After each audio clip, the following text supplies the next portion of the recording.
Pemirsa, pasal penghinaan kepada lembaga negara masih dimasukkan dalam rancangan Kitab Undang-Undang Hukum Pidana.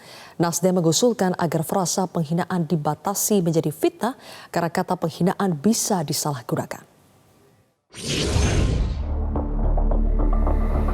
Naskah rancangan Kitab Undang-Undang Hukum Pidana masih memasukkan ancaman pidana bagi orang yang menghina lembaga kekuasaan umum atau lembaga negara. Dalam rapat penyerahan naskah RKUHP terbaru ke Komisi 3 DPR pada 9 November, fraksi Partai Nasdem mengusulkan perubahan kata penghinaan menjadi kata fitnah.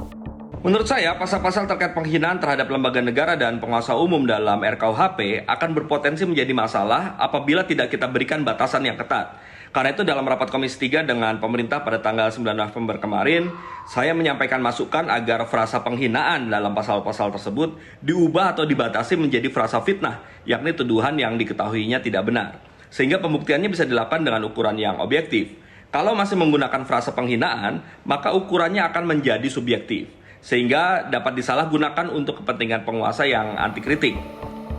Dalam draft RKUHP terbaru, dalam pasal 349 ayat 1 dicantumkan jika setiap orang menghina kekuasaan umum atau lembaga negara bisa dipenjara 1 tahun 6 bulan. Hukuman bisa lebih berat jika menyulut kerusuhan. Yang disebut lembaga kekuasaan umum atau lembaga misalnya DPR, Polri, dan Kejaksaan.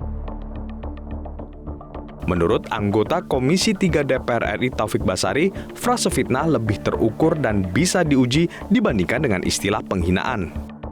Tentunya kita tidak ingin ada pasal-pasal dalam RKUHP yang berpotensi membahayakan kehidupan demokrasi ataupun dapat menjadi alat bagi kekuasaan untuk menjadi otoriter dan anti-demokrasi. Karena itu, jika memang pasal-pasal tersebut tidak dapat dihapus karena sudah menjadi kesepakatan politik hukum di dalam RKUHP, setidaknya saya harap dalam pembahasan tanggal 21 November nanti, pemerintah dan DPR dapat menyepakati atau mengakomodir masukan yang saya sampaikan untuk membatasi unsur-unsur pada pasal penghinaan terhadap lembaga negara dan kekuasaan umum tersebut dengan mengubah dari delik penghinaan menjadi delik fitnah.